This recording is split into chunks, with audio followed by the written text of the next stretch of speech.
The historical case for the resurrection rests on a core set of facts that are granted by a wide consensus of scholars, including many who are otherwise skeptical. These facts demand an adequate explanation, and the resurrection stands as the most comprehensive and coherent one. 1. The crucifixion and the empty tomb. The starting point for any investigation is the death of Jesus of Nazareth by Roman crucifixion. This event is one of the best attested facts of antiquity. Following his death, he was buried in a known tomb. A few days later, that tomb was found empty. While an empty tomb is not by itself direct proof of a resurrection, its historicity is a crucial first step and is widely accepted by contemporary scholars. The evidence for the empty tomb is strengthened by several key factors. First, the primary witnesses to the empty tomb were women. In the first century Jewish and Roman world, the testimony of women held little to no legal weight.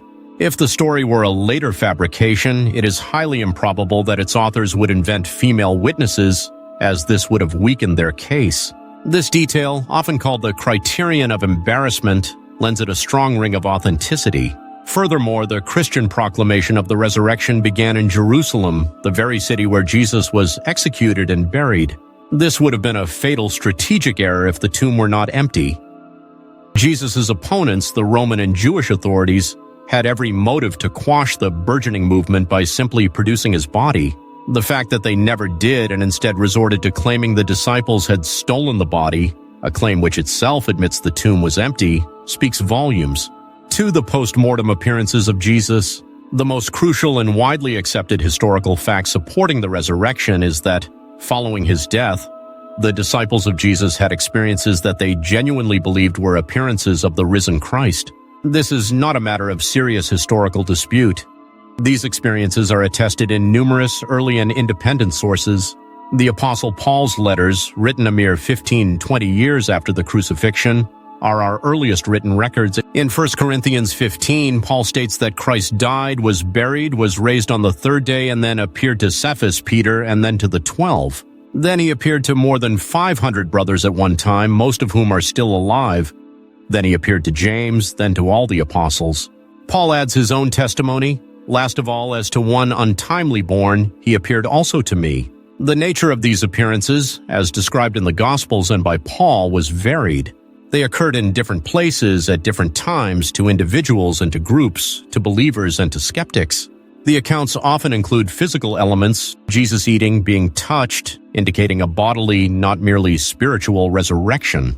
Naturalistic explanations like hallucinations fail to account for the group appearances and the physical nature of the encounters. 3. The transformation of the disciples. The powerful conviction that they had seen the risen Jesus utterly transformed his followers. At the time of the crucifixion, they were frightened, defeated, and in hiding. Their leader was dead, and their hopes were shattered. Yet a short time later, these same men emerged as courageous and bold preachers, proclaiming the resurrection in the face of intense opposition, persecution, and ultimately martyrdom. This radical change from cowering in fear to willingly dying for their belief is exceptionally difficult to explain apart from a genuine, transformative experience. People will die for what they believe to be true, but they will not die for what they know to be a lie.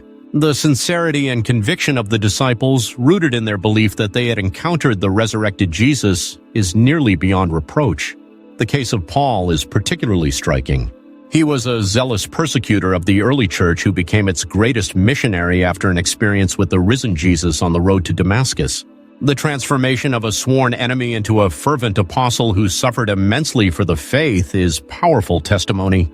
4. The corroborating witness of the Shroud of Turin.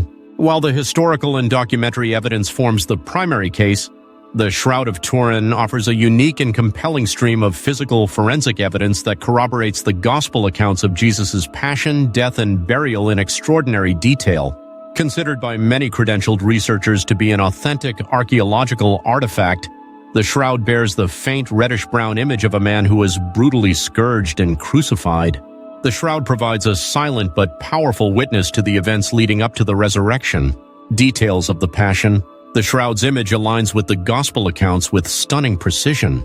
It shows evidence of severe scourging, puncture wounds on the scalp consistent with a cap of thorns rather than a simple circlet, and wounds in the wrists and feet consistent with crucifixion. Medical analysis of the large chest wound, corresponding to the spear thrust mentioned in John's Gospel, indicates a post-mortem injury from which both blood and a watery fluid, pleural effusion, would have flowed, confirming the victim was already dead. A challenge to naturalistic explanations. Perhaps most significantly, the nature of the image and the bloodstains on the cloth present a profound mystery.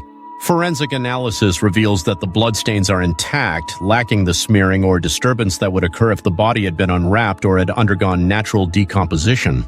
This suggests the body left the cloth without physical contact, challenging any theory that the body was stolen or that Jesus merely swooned and was later revived. A resuscitated man would have had to unwrap himself, inevitably disturbing the blood clots. Thieves would have likely taken the valuable linen cloth, not left it neatly in the tomb. The shroud provides physical data that points away from every proposed naturalistic explanation for the empty tomb.